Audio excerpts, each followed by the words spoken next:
عزیز دوستو، بزرگ اور بھائیوں، اللہ تعالیٰ نے قرآن مجید میں ارشاد فرمایا کہ وَبَشِّرِ الَّذِينَ آمَنُوا وَعَمِلُوا الصَّالِحَاتِ، اے محبوب علیہ السلام خوشخبری دے دیں ان لوگوں کو جو ایمان لائے اور جنہوں نے نیک اعمال کیے، اَنَّ لَهُمْ جَنَّاتٍ تَجْرِي مِن تَحْتِهَا الْأَنْهَارُ، ان کے لیے جنت ہے، اور جنت وہ ہے جس کے نیچے نہریں بہہ رہی ہیں۔ اللہ تبارک و تعالیٰ نے اپنے محبوب کریم صلی اللہ تعالیٰ علیہ وسلم کے غلاموں کو خوشخبری سنوائی، اور سنوائی بھی حضور کے مقدس لبہائے مبارکہ سے۔ آپ انہیں خوشخبری دے دیں کہ ان کے لیے جنت ہے، باغات ہیں، اور باغات وہ ہیں جن کے نیچے نہریں رواں دواں۔ لیکن کن لوگوں کو؟ جو ایمان لائے اور جنہوں نے نیک اعمال کیے۔ کچھ نہ کچھ انسان کو نہ عمل کرنا چاہیے۔ وہ جو عمل ہے نا، کوئی بندہ اپنے عملوں سے جنت میں نہیں جائے گا، جنت میں خدا کے فضل سے جائے گا۔ لیکن یہ جو اعمال ہیں نا، یہ سبب بنیں گے اللہ کی رحمت کا، یہ ذریعہ بنیں گے خدا کے کرم کے متوجہ ہونے کا۔ جب ہم نیک اعمال کریں گے تو اس عمل کی وجہ سے رحمت ہوگی، اور وہ رحمت ہمیں اللہ کے قریب بھی لے جائے گی، اور اس رحمت کی برکت سے رب جنت بھی عطا فرمائے گا۔ ہمارے ہاں یہ ہوتا ہے کہ ہم زیادہ تر چیزوں کو تقریر سننے کی حد تک لیتے ہیں، اچھی نصیحت کا لطف ضرور حاصل کرتے ہیں، اچھے جملے کو اپنے دل میں اس کی فرحت ضرور محسوس کرتے ہیں، لیکن عمل کی طرف نہیں بڑھتے۔ اس کا نقصان یہ ہوتا ہے کہ یہ معاذ اللہ ایک باقاعدہ شعبہ بن جاتا ہے کہ میں نے بڑی خوبصورت تیار کر کے تراش خراش کر کے بات کرنی ہے، بڑی عمدہ کرنی ہے۔ اچھے ادیب تو پیدا ہوتے ہیں، اچھے خطیب، اچھے واعظ، اچھے سننے والے، داد دینے والے تو پیدا ہوتے ہیں، لیکن اگر عمل کا شوق نہ پیدا کیا جائے تو پھر باتیں نشستن گفتن برخاستن تک رہ جاتی ہیں، اس کا لطف نہیں آتا۔ پھر تو تقریریں ہو رہی ہیں، ہوتی ہیں اور ہوتی رہیں گی۔ نتیجہ کیا نکلا؟ جو آدمی کہتا ہے میں اتنے سالوں سے تقریر سن رہا ہوں، تو سوال یہ ہے کہ بھئی اتنا سننے کے بعد تم سنورے کتنا؟ سننے کا ایک ہی مقصد زندگی میں آپ سمجھ لیں کہ سننے کا مطلب سنورنا ہے، اور اگر آپ نے خیر کی بات سنی اور آپ سنورے ہی نہیں، میں آپ کو دعوت فکر دیتا ہوں۔ نبی پاک صلی اللہ تعالیٰ علیہ وسلم نے ارشاد فرمایا، ایک عورت تھی، طوائف تھی، ساری زندگی اس کی گناہوں میں گزری معاذ اللہ۔ پھر وہ ایک کنویں کے پاس سے گزر رہی تھی، ایک پیاسا کتا اس نے وہاں پیاس سے تڑپتے سسکتے دیکھا، اور پھر اس نے اپنے جوتے کو لٹکا کر اپنے دوپٹے کی مدد سے یا جیسے اس سے ممکن ہو سکا اس نے پانی نکالا، کتے کو پلایا، اللہ نے اس کی بخشش فرما دی۔ آپ ماشاءاللہ ہزاروں میں لوگ ہیں، آپ نے بڑی جلدی مجھے یہ بتانا ہے، یہ حدیث آپ نے پہلے بھی سنی ہوئی ہے نا؟ میرا خیال ہے کوئی بندہ نہیں رہا جس نے نہ سنی ہو۔ سنی ہوئی ہے نا ہم نے الحمدللہ۔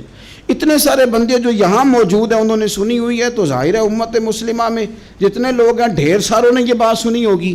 لیکن میرا سوال یہ ہے، میں سڑکوں پہ روڈوں پہ سفر کرتا ہوں، ہم نے یہ حدیث درجنوں بار سنی کہ طوائف نے کتے کو پانی پلایا تو اس کی بخشش ہو گئی، لیکن حال یہ ہے کہ سڑک پر کسی گاڑی سے ٹکرا کر اگر کوئی کتا مر جاتا ہے، اب مر ہی گیا ہے، گاڑی والا، موٹر سائیکل والا، پجارو والا، بس والا کوئی اتنی جرت نہیں کرتا کہ لکڑی کے ساتھ، رسی کے ساتھ ہی پکڑ کے اسے سائیڈ پہ کر دے۔ اس سڑک پہ مرا ہوا پڑا رہتا ہے، یہاں تک کہ گاڑیوں کے ٹائروں کے ساتھ اس کا گوشت لگ لگ کے سڑک صاف ہوتی ہے۔ اس محبوب کے ماننے والے جس محبوب نے بتایا کہ طوائف نے پانی پلایا تھا، اور ہمیں سمجھ بھی آ گئی اور حدیث پڑھ بھی لی اور سن بھی لی، پھر اس ملک کی جو مسلمانوں کا ملک ہے اس کی سڑکوں پر مرے ہوئے کتوں کو اٹھائے بھی کوئی نہ، اور زخمی کتا زخمی ہو ہی گیا ہے، اب اسے سڑک سے سائیڈ پہ ہی کر دیا جائے کم از کم، تاکہ اس کی اگر جان باقی ہے تو بچ جائے۔ تو پھر مجھے بتاؤ نا میرے دوستو، ہم نے کس لیے تقریریں سنی ہیں، کس لیے خطبے سنے ہیں؟ واعظ و نصیحت کی مجالس کا مطلب ہم نے کیا سمجھا ہوا ہے؟ تقریر، تحریر، تصنیف، اچھی گفتگو، اچھا جملہ، اس کا معنی ہم کیا سمجھتے ہیں؟ تو آج جو خوبصورت گھڑیاں شب برات کی صورت میں ہمیں نصیب ہونے جا رہی ہیں، اس سے پہلے اپنے دل میں یہ ارادہ کرو کہ رب کریم نے ہمیں جتنا دین کا فہم دیا ہے، سمجھ دی ہے، علم دیا ہے، ہم ارادہ کرتے ہیں اب ہم صرف سنیں گے نہیں، پڑھیں گے نہیں، صرف بیان ہی نہیں کریں گے، ہم عمل بھی کریں گے۔ کوئی تھوڑا سا نا عمل کا رستہ بھی تو میرے عزیز ہونا چاہیے۔ اب مطلب بہت ساری جگہوں پہ جانے کا موقع ملتا ہے تو لوگ کہتے ہیں پیر صاحب ناراض نہ ہونا، ہم نے بڑا بندوبست کیا ہوا ہے، تقریر ذرا نہ 1.25 گھنٹہ کرنا۔ تو میں کہتا ہوں مثلاً آپ مجھے بتائیں نا 1.25 گھنٹہ تقریر کرا کے آپ نے کیا کرنا ہے؟ اگر تو آپ نے اس لیے بلایا ہے کہ جناب ایک بات سنیں گے، ایک واعظ ہوگا، سر دھنیں گے، تو وہ تو مجھے آتا ہی نہیں، تو میں تو مختصر بات کروں گا اور اتنی کروں گا جس کی ضرورت محسوس کروں گا۔ لمبی چوڑی تقریروں کا کیا مطلب ہے؟ ہم کیا چاہتے ہیں سوائے اس کے کہ جناب بات بڑی اچھی کانوں کو لگ رہی ہے، مزہ بڑا آ رہا ہے، تو آپ نے لیا کیا؟ نتیجہ کیا نکلا؟ میرے رسول پاک علیہ السلام کے صحابہ جو حضور سے نصیحتیں لیتے تھے وہ کیسی تھی؟ حضرت عبداللہ بن بصر رضی اللہ تعالیٰ عنہ حاضر بارگاہ ہوئے، آ کے عرض کی یا رسول اللہ صلی اللہ علیہ وسلم، میں آیا ہوں سونے، پتہ نہیں دوبارہ آ سکوں کہ نہ آ سکوں، حضور پتہ نہیں موقع ملے نہ ملے، ایک بات مجھے بتا دیں، میں اس پہ عمل کروں گا، میری زندگی بھی بن جائے اور آخرت بھی بن جائے۔ تو کریم محبوب نے فرمایا عبداللہ زبان کو خشک نہ ہونے دینا، اس کو تر رکھنا۔ تر حضور کس چیز سے؟ فرمایا اللہ کے ذکر سے تر رکھنا، زبان اللہ کے ذکر سے تر رہے، ہر وقت رب کی یاد رہے، تیری دنیا بھی بن جائے گی اور آخرت بھی بن جائے گی۔ تو میرے عزیز اپنی زندگی کے اندر اب ہم نے عمل کرنا ہے۔ او جناب کمال پھر یہ ہے کہ جب واعظ سننے کا شوق بڑھ جاتا ہے، تقریر سننے کا شوق بڑھ جاتا ہے، سننے سنانے کا خالی مزاج ہو جاتا ہے، پھر بندہ ڈھونڈتا پھرتا ہے کہ نئی سے نئی چیز کہاں ملتی، انوکھی سے انوکھی چیز کہاں ملتی، انفرادی سے انفرادی بات۔ میرے بھائی آپ ضرور سنیں، ضرور سنیں، مومن کی گمشدہ میراث ہے، حکمت جہاں سے ملے لیں، لیکن عمل کرنے کے لیے لیں، عمل کرنے کے لیے۔ اب میرا دل کرتا ہے اب ہماری چپ سے بھی لوگ سبق سیکھیں۔ حضرت باجید بستامی فرمایا کرتے تھے جس نے ہماری چپ سے کچھ نہیں سیکھا اس نے ہماری تقریر سے کیا سیکھنا ہے۔ اب تھوڑا سا نا اشاروں کی بولی بھی سمجھیں، اب تھوڑا سا یہ بھی ہو کہ بس بات پوری ہونے نہ پائے اور انسان کی رغبت عمل کی طرف بڑھ جائے، یہ مزاج ہمیں دیا ہے۔ اب تو بھائی آ جائیں آپ، صبح بھی تقریر کر دیں، دوپہر کو بھی تقریر کر دیں، شام کو بھی تقریر کر دیں، تو پھر یہ بھی ہوتا ہے کہ جناب وہ بیان آپ نے جو سنایا تھا نا وہ ذرا دوبارہ سنا دیں، تو میں کہتا ہوں پہلے سننے پر عمل ہو گیا تو نہ کریں۔ اب ہمیں تھوڑی باتیں سیکھ کر ان پر عمل کرنا ہے اور آگے بڑھنا ہے۔ بڑی سادی بات میرے ابا جی بتایا کرتے تھے، والا صاحب کہتے ہیں کہ ایک دیہاتی بندہ نہ چلا گیا وہ کسی مولوی صاحب کی تقریر سننے، تو اس زمانے میں آپ کو پتہ ہے یہ واش روم کا مروجہ نظام نہیں ہوتا تھا، تو لوگ کھیتوں میں دوسری جگہوں پہ پیشاب کے لیے جاتے تھے۔ تو مولانا نے ایک احتیاط بیان کی، وہ کہنے لگے کہ پیشاب سخت جگہ پہ نہ کرو زمین پہ بیٹھ کر، ورنہ پیشاب کے چینٹے اڑیں گے، کپڑوں پہ پڑیں گے، اور حدیث میں سخت حکم ہے اس مسئلے میں۔ تو کوئی نرم جگہ ہو ایسی جہاں پیشاب کریں چینٹے نہ اڑیں۔ وہ بندہ عمل کرنے والا تھا نا، اس نے میری تقریر سن کے سر دھن کے جانا نہیں تھا، اس نے اتنی ساری ریت لے لی، کپڑے میں باندھ لی، اور وہ اس نے کندھے پہ رکھی ہوئی ہے، جہاں پیشاب کا وقت آتا پہلے ریت بچھاتا، پھر پیشاب کرتا تاکہ میرے کپڑوں پہ نہ پڑے۔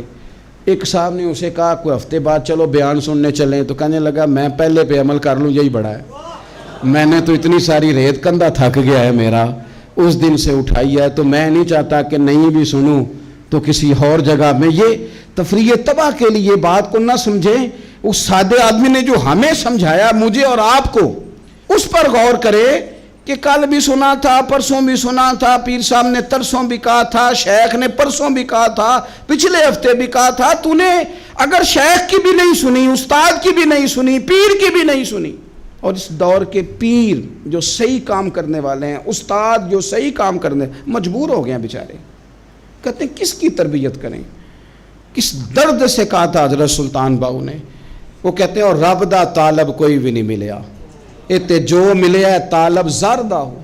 یہ تو آئے ہیں کاروبار سیدھا کرنے، فوٹو کھچوانے، فلاں کام کے لیے، یہ تو وہ جو ہم دینا چاہتے ہیں اس کا تو مزاج ہی نہیں۔ پہلے بھی میں نے کہا تھا، پھر کہتا ہوں، مجھے شوق نہیں ہے، خدا مجھے معاف کر دے اس دن سے پہلے جس دن یہ شوق ہو کہ میں سویرے جاؤں گا تو نوٹ لاؤں گا، تو شام جاؤں گا تو نوٹ لاؤں گا۔ یہ شوق نہیں ہے، طبیعت نہیں ہے، من نہیں چاہتا، لیکن یہ کہ یہاں بھی آ جائیں خطاب کر دیں یہاں بھی، او خدا کے بندو ہم کہاں اس قابل ہیں ہم خطاب کریں؟ ہم نے تو نا جی ایک اذان دینی شروع کی ہوئی، صبح و شام ایک اذان پڑھتے ہیں، ہے یہ پیغام حضرت احمد رضا کہ بارگاہ نبی کے رہو با وفا۔ ہم تو کہتے ہیں ادھر آ جاؤ، ٹھوکریں کھاتے پھرو گے ان کے در پہ آ پڑو، قافلہ تو اے رضا اول گیا آخر گیا۔ ہم تو کہتے ہیں ادھر آؤ، اللہ رسول کی بارگاہ کی طرف رجوع کرو۔ اور وہ ایک جملے پہ اگر تو عمل ہو گیا، پیار سے باتیں کرتا رہتا ہوں، سب کے ساتھ نہیں کرتا، جس کا مجھے پتا ہو کہ یہ تھوڑا سہ لے گا۔ ایک دوست نے مجھے کہا کہ میں تو آتا ہوں تو مجھے علاقے کے لوگ کہتے ہیں ان کو بلاؤ، تو میں کہتا ہوں پورا عمل کرنا میری غلط ہے، تو پھر میں باقیوں کو بھی لگا جاؤں گا، تو اگر تیرا ہی عمل نہیں ہو سکا تو باقیوں کو میں نے جا کے کیا سمجھانا ہے؟ تو ایک تو آج کی جو رات ہے، اس سے پہلے اپنے اعمال کی طرف میں اکثر کہتا رہتا ہوں کہ شب برات پہ ہر مسجد سے زور زور سے رونے کی آواز آنی بھی چاہیے۔ شب قدر پہ آتی ہے، عمرے پہ جاتے وقت لوگ معافیاں مانگتے ہیں، حج پہ جاتے وقت، اور کروڑوں لوگ یہ کام کرتے ہیں سال میں۔ اگر 25 لاکھ 26 لاکھ آدمی یا 50 لاکھ آدمی حج کرتا ہے اور وہ جانے سے پہلے معافی مانگ کے گیا، توبہ کر کے گیا ہے، اور کروڑوں لوگ ہیں جو شب قدر میں ہیں، شب برات میں ہیں، اور انہوں نے کھل کے توبہ کی ہے، تو پھر میرے بھائی سویرے کرپشن ختم ہونی چاہیے نا ملک سے، سویرے 75% جھوٹ ختم ہونا چاہیے نا۔ ساری رات تو لوگوں نے توبہ کی تھی، صبح 80% حقوق العباد کا مسئلہ حل ہونا چاہیے تھا کہ نہیں ہونا چاہیے تھا؟ صبح ملاوٹ بہت حد تک ملک سے ختم ہونی چاہیے۔ تو کیا ہم نے سمجھ لیا ہے؟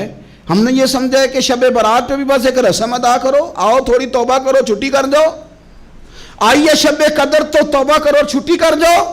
کیا یہ ہم نے مطلب سمجھ لیا؟ حج کرنے گئے، رب کی بارگاہ میں حاضر ہوئے، رسول کریم کی بارگاہ سے بھی جو ہو کے آ جائے اور بدلے ہی نہ، وہاں تک جائے اور بدلے ہی نہ۔ مدینے گئے، کعبے گئے، کربلا گئے، جیسے گئے تھے گھوم پھر کے ویسے ہی آ گئے۔ نتیجہ کیا ہے؟ اپنی زندگی نتیجہ خیز بنائیں۔ آج اس خوبصورت موقع پر جب شب برات ہمارے سامنے کھڑی ہے، اپنے ذہن میں تہیہ کریں کہ اب ہم نے بدل جانا ہے۔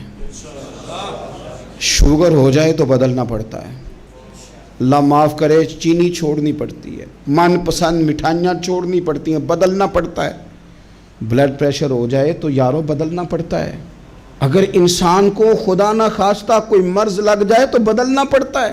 اولاد پیدا ہو جائے تو بدلنا پڑتا ہے۔ گھر میں بیٹیاں پیدا ہو جائیں تو بوڑھے باپ کو بدلنا پڑتا ہے۔ بال سفید آ جائیں تو پھر بھی تو بدل جانا چاہیے نا۔ انسان کی عمر 40 سال ہو جائے تو پھر بھی تو بدل جانا چاہیے۔ شب برات پہ توبہ کرے تو پھر بھی تو بدل جانا چاہیے۔ اب بدل جائیں، اب ہم بدل جائیں۔ اب نہ درد ہوتی ہے، گاڑی میں بیٹھیں تو کمر پہ درد ہوتی ہے، اب ہم بدل جائیں۔ اب لوگ بتاتے ہیں تیرے بال سفید ہونے لگ گئے، اب ہم بدل جائیں۔ اب لوگ ہمیں کہتے ہیں بچے جوان ہو گئے، اب ہم بدل جائیں نا یارو۔ اب لوگ ہمیں کہتے ہیں کہ اوخو اب تو آپ اٹھتے وقت زمین پہ پہلے ہاتھ رکھتے ہیں پھر اٹھتے ہیں، اب بدل نہ جائیں۔ اب محسوس ہوتا ہے کہ نیند گہری نہیں آتی، اب محسوس ہوتا ہے کہیں کہیں جسم میں تکلیف ہے، اب بدل نہ جائیں۔ اب نہ کئی کلاس فیلو چلے گئے دنیا چھوڑ کے، اب بدل نہ جائیں۔ اپنے بہن بھائیوں میں سے کئیوں کا جنازہ پڑا، بدل نہ جائیں۔ ہم میں سے کئیوں نے ماں باپ دفن کر دیے، پھول ڈال دیے قبروں پہ، اب بدل جائیں۔ اب وقت تھوڑا رہ گیا، اب کچھ تبدیلی کی طرف آئیں، اب توبہ صحیح والی کر لیں، اب استغفار دل سے پڑھ لیں، اب تبدیل ہو جائیں، اب اپنے اندر باہر کچھ تبدیلیاں لائیں، اب اپنے ظاہر اور باطن کو سنواریں۔ اب اللہ رسول کی بارگاہ میں جانا ہے نا، تو کہیں ایسا نہ ہو شرم آئے حضور کے سامنے کھڑے ہوتے، حیا آئے نبی کریم کی بارگاہ میں کھڑے ہوتے۔ اب کچھ تبدیلی لائیں، آج ارادہ کریں کہ آج جو توبہ کریں گے وہ صحیح والی کریں گے، آج جو وہاں استغفار کریں گے اللہ کے حضور حاضر ہو کے تو وہ صحیح والا کریں گے۔ اب کچھ تبدیلی کا مزاج لائیں۔ اور پھر ایک اور بات بھی عرض کروں، ہمارے ذاتی تعلقات سارے دھوکہ ہیں، ہماری جیبوں میں مال سارا دھوکہ ہے، ہمارے بلند و باغ دعوے سارے دھوکہ ہیں، ہمارے بڑے بڑے رتبے سارے دھوکہ ہیں۔ بڑے تعلقات تھے بیٹے کے، پر ماں بیمار تھی تو اسے صحت تو نہیں تعلقات کی وجہ سے مل سکی۔ بڑے تعلقات تھے نا بیٹے کے، لیکن جب بیماری زور پکڑ گئی تو پھر کیا کر سکا کوئی؟ بڑے تعلقات تھے، بڑا پیسہ تھا جیب میں، بڑا کچھ تھا، لیکن جب جناب اسرائیل آئے تو پھر کوئی کچھ بھی نہ کر سکا، پھر اپنے رہ گئے، اور جس کو جانا تھا وہ سب چلے گئے۔ تو یہ جتنی چیزیں ہیں نا، یہ کچھ نہیں ہیں، یہ دھوکہ ہے۔ سچ صرف اللہ رسول کی ذات ہے، حقیقت صرف دین ہے، اصل صرف وہ بارگاہیں ہیں۔ دھوکے میں نہ زندہ رہو، چھوڑ دو یہ بات کرنی کہ بڑے تعلقات ہیں، چھوڑ دو یہ بات کرنی کہ بڑا پیسہ ہے، چھوڑ دو یہ بات کرنی کہ برادری قبیلے علاقے میں بڑا، اور کچھ بھی نہیں ہے۔ کل من علیہ فان، ہوئے نامور بے نشاں کیسے کیسے۔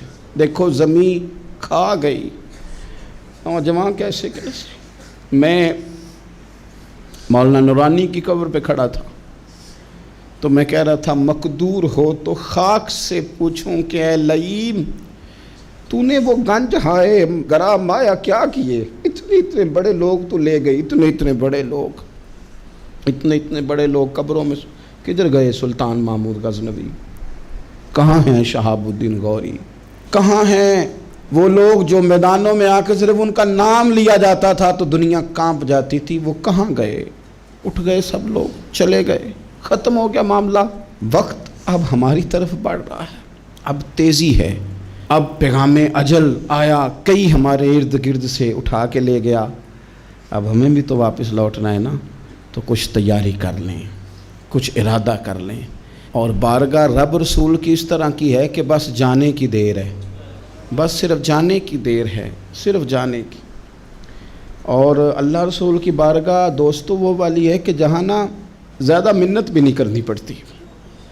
وہ جو 4-5 لوگ تھے نا مکہ مکرمہ میں، انہوں نے بہت ہی اسلام کی مخالفت کی حد کر دی تھی، ان کے لیے حکم ہوا تھا جہاں ملے قتل کر دو۔ اکرمہ تھے، ابن قتل تھے، کچھ اور لوگ تھے، تو پتہ ہے ان کو کسی نے مشورہ کیا دیا تھا؟ کسی کافر نے مشورہ دیا، پر پتہ صلاح کیا دی تھی؟ اس نے کہا تھا تم نے بڑی زیادتیاں کی ہیں، بڑے بے ادب ہو، کسی صحابی کے قابو نہ آنا، مار دیے جاؤ گے، اپنی خطاؤں کے سبب سے تم مار دیے جاؤ گے، لیکن اگر کسی طریقے چھپتے چھپاتے رسول پاک کی بارگاہ میں پہنچ جاؤ نا، اگر وہاں کسی طریقے چلے جاؤ۔ انہوں نے پوچھا معافی کیسے مانگیں گے، منہ کیسے دکھائیں گے، ہم نے اتنے ظلم کیے، اتنی زیادتیاں کی، کیسے معافی مانگیں گے؟ تو کہنے والے نے کہا کہ نہیں کچھ نہیں، تم بس کہہ دینا ہم آ گئے، اس سے زیادہ تو بات ہی کوئی نہیں، اتنا ہی تو صرف کہنا ہے، آ گئے، اور نہ آتے تو جاتے بھی کہتے، بس تم اتنا کہہ دینا ان العبد اذا اعترف ثم تاب تاب اللہ علیہ۔ نبی کریم علیہ السلام نے فرمایا بندہ جب آ کے کہتا ہے نا یا اللہ میں بھول گیا تھا، غلطی ہو گئی، ان العبد اذا اعترف، مان جو گیا ہوں، مان جو گیا، غلطی ہو گئی، جب کہتا ہے نا میں بھول گیا، ثم تاب، پھر وہ توبہ کرتا، تاب اللہ علیہ، اللہ دیر کرتا ہی نہیں، فوراً توبہ کو قبول فرما لیتا۔ ہمارے ہاں نا کچھ لوگ تو طبعاً سخت ہیں، اللہ معاف فرمائے، اور کچھ رد عمل کے طور پر سخت ہو گئے، کچھ باتیں دلوں میں بیٹھ گئی ہیں جنہوں نے طبیعتوں کو سخت کر دیا ہے۔ کبھی کہیں آپ بہو سے کہ چلو بوڑھی ساس سے اگر کبھی کو بات سخت نکل گئی ہے تو معاف کر دے، وہ تیار نہیں ہوتی، وہ کہتی ہے تمہیں پتہ نہیں میرے ساتھ کیا کچھ ہوا۔ کبھی ساس سے کہا جائے نا چلو بھول گئی تھی بچی تو آپ درگزر کر دیں، تو کہتے ہیں تمہیں پتہ نہیں میرے اندر سختی کتنی آ گئی ہے، دکھ کتنے بیٹھ گئے۔ ہم نا طبیعتوں میں سختی کر بیٹھے، ہمارے دل دھڑکتے ضرور ہیں لیکن صرف اپنے بچوں کے لیے، ہمارے سینوں میں درد اٹھتا ضرور ہے لیکن صرف اپنوں کے لیے۔ ہم نے نا 2 4 5 6 باتیں جمع کر کے ان پر پورا ذہن بنا کے سخت ہو گئے ہیں، طبیعتیں سخت ہیں، دل سخت ہیں۔ میرے نبی پاک صلی اللہ تعالی علیہ وسلم نے فرمایا، یہ حدیث مسلم شریف میں موجود ہے، فرمایا جنت میں وہ لوگ داخل کیے جائیں گے جن کے دل چڑیوں کی طرح نرم ہیں، نرم دل کے لوگ، معاف کر دینے والے، جلدی مان جانے والے۔ ایک صاحب تھے اپنے بھائی سے ناراض ہو گئے اور انہوں نے رشتے سے انکار کر دیا. پہلے ان کے بیٹے کی وہیں پہ نسبت تھی, انکار کر دیا. کئی لوگوں نے ان سے کہا, میں نے بھی کہا, تو وہ کہنے لگے پیر صاحب عزت بڑی کرتا ہوں آپ کی, لیکن میں مرد ہوں, ایک دفعہ نہ کر دوں تو پھر ہاں نہیں کیا کرتا. تو میں نے اس صاحب سے کہا, میں نے کہا یوں نہ کر, اگر صبح قیامت تیرے بارے میں کوئی سخت فیصلہ آ جائے اور رب کو منانا ہو کسی مقام پر تو کیا کہے گا؟ بہانے بنا بنا کے ہم سخت ہو گئے, دل اتنے سخت پتھر کر لیے, میں فلاں ہوتا ہوں جی, میں نہیں دوبارہ کسی کی سنتا.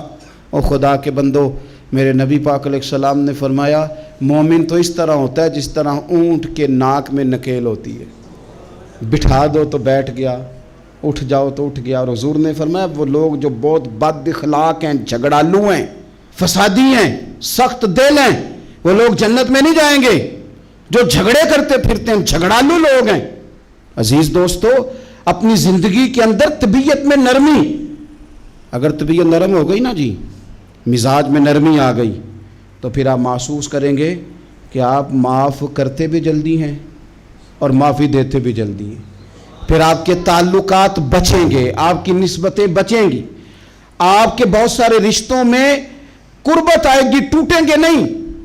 ایک تو دل نرم کریں, کسی شخص کے بارے میں دل میں کوئی بات ہے تو اسے معاف کریں اور معافی دیں. کچھ لوگ بالکل ٹھیک ٹھاک ہوتے ہیں, کوئی ناراضگی نہیں ہوتی, لیکن آپ نے بچی کی شادی کا کارڈ دیا نہیں تو فوراً ناراض ہو جاتے ہیں. اور پھر آپ سمجھا رہے ہیں, قائل کر رہے ہیں, وہ تیار ہی نہیں ہے قائل ہونے کو. سنو, اور اس حدیث کو یاد رکھنا, نبی پاک صلی اللہ تعالیٰ علیہ وسلم نے فرمایا جس کے پاس اس کا بھائی عذر لایا, بھائی معافی مانگنے آیا اور پھر اس نے معاف نہ کیا, اللہ کے حبیب فرماتے میرے حوض کوثر پہ نہ آئے. تو سخت ہو کے بیٹھ گیا ہے, تو کہتا ہے میرے سے پہلے سنے, میں آپ کو بتاؤں اس نے میرے ساتھ کیا کیا. اور ٹھہر جا, اگر حساب کتاب کے بعد معافی والا اصول رکھ لیا جائے کہ پہلے حساب کتاب ہوگا, غلطیوں کا مداوع ہوگا, پھر معافی ہوگی, تو یہی حساب اگر رب کریم بندوں کے ساتھ کرے تو پھر میں اور آپ کدھر جائیں گے. تو اس سادی بات پہ آ جاؤ نا, تو 2 جملوں میں حضور نے سمجھائی ہے. فرمایا تم رب کے بندوں کو معاف کر دو, اللہ تمہیں معاف کر دے گا. تو آج کی شب سے پہلے, آج کے دن سے پہلے, رمضان المبارک کے تشریف لانے سے پہلے اپنی طبیعت کے اندر ایسا ذوق لائیں, ایسی طبیعت لائیں کہ ہم نے معافی دینی بھی ہے اور معافی لینی بھی ہے. بعض اوقات ہم رسم ادا کرتے ہیں شب برات سے پہلے, یہ سوشل میڈیا پہ چل گیا, فلانے کو فلان کہہ دیا, اگر کوئی کبھی ہوئی نا تو معاف. ایسے تو نہیں نا معافیاں ہوتی. ہمیں پتہ ہوتا ہے ہم سے کون ناراض ہے, ہمیں خبر ہوتی ہے ہم نے کس کو تکلیف دی, ہمیں پتہ ہوتا ہے کس نے ہمارے لہجوں سے پریشانی پائی ہے, کون ہے جو ہماری وجہ سے اذیت کا شکار ہے, تو اس سے جا کے معافی مانگے. تو یہ چیزیں معافی کا سبب بن جائیں گی. اور پھر میرے نبی پاک صلی اللہ علیہ وسلم نے 2-4 چیزیں اور بھی بیان کی ہیں, میرا دل کرتا ہے کہ وہ بھی ذرا آپ کو عرض کر دوں. حضور سید عالم علیہ السلام نے نا جنت میں لے جانے والے جب اعمال بیان کیے تو حضور علیہ السلام نے فرمایا کہ ایک تو زکوٰۃ صحیح ادا کرنا, شرک سے بچنا, توحید پہ قائم رہنا, اور زکوٰۃ ٹھیک ادا کرنا, اور اپنے رشتہ داروں سے اچھا سلوک کرنا, جنت میں داخل ہو جاؤ گے. یہ جو ہمارے زیادہ قریبی لوگ ہوتے ہیں نا, ان کا حق بھی شریعت نے زیادہ رکھا ہے, اور یہ بعضوں کا تکلیف بھی زیادہ دیتے ہیں. لیکن میرے عزیز ایک بات سمجھ لیں اچھی طرح سے اور اپنے دل میں بٹھا لیں, میں نے درجنوں بار کہی ہے, پھر کہتا ہوں, اللہ تعالیٰ نے جو خاندان میرے لیے پسند کیا ہے نا, مالک نے مجھے وہاں پیدا کیا ہے. تو جو چچا اللہ نے میرے لیے پسند کیا وہ مجھے بھی پسند ہونا چاہیے, اور جو ماموں اللہ نے میرے لیے پسند کیا ہے وہ مجھے بھی پسند ہونا چاہیے. انسانوں کے اندر کمزوریاں بھی ہوتی ہیں, خوبیاں بھی ہوتی ہیں, لیکن ہمارا یہ مسئلہ بن جاتا ہے کہ ہم نہ صرف کمزوریوں کو ڈسکس کرتے ہیں, خوبیوں کا تذکرہ کرتے ہی نہیں. اپنے مزاج کے اندر اس بات کو آپ نے پیدا کرنا ہے. آج ایک اور ارادہ بھی کریں, ایک اور اپنے ذہن کے اندر بات بھی زیادہ شوق کے ساتھ پیدا کریں. آپ یہ کوشش کریں کہ اپنی صلاحیتوں کو دیکھیں کہ آپ میں کیا خوبی ہے, بولنے کی ہے, لکھنے کی ہے, مال خرچ کرنے کی ہے, کسی کو پیغام دینے کی ہے. مسجد نبوی شریف میں ایک بی بی صرف جھاڑو خالی دیتی تھی، بیمار ہو گئی تو سرکار تیمارداری کرنے گئے، اور صحابہ نے حضور کو اطلاع دیے بغیر تدفین کر دی، جنازہ پڑھا دیا، تو حضور نے قبر پہ کھڑے ہو کے دوبارہ جنازہ پڑھایا۔ اپنے وجود کو بیکار نہیں رکھنا، اس سے کوئی کام لیں۔ اللہ فرماتے ہیں افحسبتم انما خلقناکم عبثا وانکم الینا لا ترجعون، فرمایا تم کیا سمجھتے ہو ہم نے تمہیں بیکار پیدا کیا ہے، اور کیا سمجھتے ہو تم نے لوٹ کر ہمارے پاس آنا نہیں؟ ایک ذرہ بھی تو بیکار نہیں ہو سکتا، لہٰذا میں کسی شخص سے بیزار نہیں ہو سکتا۔ اپنی اس صلاحیت کو ضائع نہ کریں۔ ہم نہ بہت سارا وقت ضائع کر رہے ہیں، ادھر ادھر موبائل کھول لیا، دیر تک فلانی چیز دیکھی، پھر فلانی دیکھی، پھر فلانی بحث کی۔ تو اپنے آپ سے نہ کچھ کام لیں، کچھ خدمات کریں۔ ہم زیادہ وقت لوگوں کا انٹرویو کرنے میں ضائع کرتے ہیں، دوسروں کی تفصیلات حاصل کرنے میں وقت ضائع کرتے ہیں، لوگوں کا دھیان رکھنے میں وقت ضائع کرتے ہیں۔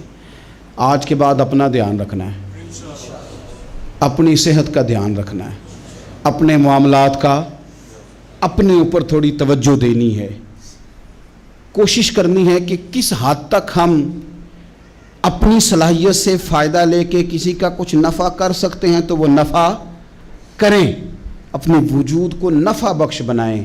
حدیث پاک سنیں گے تو آپ محسوس کریں گے کہ اللہ کتنے اجر دینے والا ہے۔ نبی پاک علیہ السلام نے فرمایا جس نے دین کے رستے میں اتنی دیر بھی قتال کیا، لڑا، اتنی دیر جتنی دیر اونٹنی کا دودھ دھونے میں لگتی ہے، اتنا تھوڑا وقت بھی دین کے لیے اگر کوئی نکلا، جد و جہد کی، قتال کیا، لڑا، فرمایا اس بندے کو بھی اللہ جنت عطا فرما دے گا۔ اتنا تو کام کرے نا، اتنا تو کام کرے۔ اور حضور علیہ السلام نے رغبت دلائی، یعنی جتنا بھی عمل، حضور فرمانے لگے کسی عمل کو چھوٹا نہ سمجھنا، کچھ نہ ہو سکے تو اپنے بھائی سے مسکرا کے میلی لینا، اللہ اس پر بھی صدقے کا ثواب عطا کر دے گا۔ اور نبی پاک علیہ السلام نے فرمایا دوزخ سے بچ جاؤ صدقہ دے کے۔ خیال آتا تھا یا رسول اللہ کتنا کو دیں؟ تو فرمایا خشک کھجور کا ایک ٹکڑا، یعنی پوری کھجور بھی نہیں، خشک کھجور کا ایک ٹکڑا بھی خیرات کر کے بچ سکتے ہو تو وہ کر کے ہی صدقہ دے کے اللہ کے عذاب سے بچ جاؤ۔ معنی کیا ہے ان ساری روایتوں کا کہ کچھ کرو تو صحیح نا، کچھ کرو تو صحیح نا۔ ہمارے ایک بزرگ تھے تو کرونا کے دنوں میں انہوں نے ایک جملہ کہا، کہنے لگے یہ کرونا پتہ تمہیں کیا کہنے آیا ہے؟ کہنے آیا ہے کہ بیماریاں آ رہی ہیں، حالات خراب ہیں، یہ کرونا نہیں، یہ کہتا ہے کچھ کرو نا، کچھ اللہ اللہ کرو نا، فارغ نہ بیٹھو، دیکھو کیسے لوگ ڈھیروں کے ڈھیروں اب جا رہے ہیں، اب کچھ کرنا ہے انشاءاللہ تعالی، اب کچھ وقت ضائع نہیں کرنا، اور زندگی میں کچھ، میں کہہ چکا ہوں کہ ایک بندے کو بھی اللہ نے بیکار نہیں پیدا کیا، ہم نے خود اپنے آپ کو بیکار کر لیا۔ اپنے آپ کو بیکار نہ کریں۔ جب رب کہتا ہے فحسبتم انما خلقناکم عبث، کیا تم سمجھتے ہو میں نے تمہیں بیکار پیدا کیے؟ آپ لوگ بڑے کام کے ہیں، بس اپنے آپ کو پہچانے۔ اقبال کہنے لگے عجب نہیں کہ خدا تک تیری رسائی ہو، اور تیری نظر سے تو پوشیدہ ہے آدمی کا مقام، تو بندے کوئی نہیں سمجھ سکا تو وہاں تک تو کیسے جائے گا؟ اپنے آپ کو پہچانے۔ یہ جو کہتے ہیں نا مجھ سے کچھ بھی نہیں ہوتا، ناراض تو نہیں ہو جائیں گے؟ یہ کچھ کرنا نہیں چاہتے، یہ صرف ادھر ادھر دھیان رکھ کے ایک فوٹو چڑھا کے ادھر بھاگ ادھر اپنے نفس کو راضی کرتے ہیں۔ نفس بس کہہ رہا ہے آج یہ کر لو تو وہ کر لیا، ادھر دیکھ لو تو ادھر دیکھ لو۔ اس سے نکلیں، مثبت، مضبوط، مستحکم ارادے کریں اور پھر چل نکلیں۔ لڑنا شرط ہوتا ہے، جیتنا شرط نہیں ہوتا۔ تاریخ یہ نہیں دیکھتی کہ جیتا کون کون، تاریخ یہ دیکھتی ہے کہ لڑا کون کون، میدان میں کون کون رہا۔ اللہ بدر میں کامیابیاں دیتا ہے، احد میں کئی دفعہ کہتا ہے واپس پلٹو، خندق آئے گی تو پھر کامیابیاں مل جائیں گی، خیبر آئے گا تو پھر کامیابیاں مل جائیں گی۔ تو اس لیے ہمیشہ جیتنا ہی ضروری نہیں، لڑنا ضروری ہے۔ ہمت کریں، کوشش کریں۔ اللہ تعالیٰ آپ سب کو جزائے خیر عطا فرمائے۔ آخر دعوانا ان الحمد للہ رب العالمین۔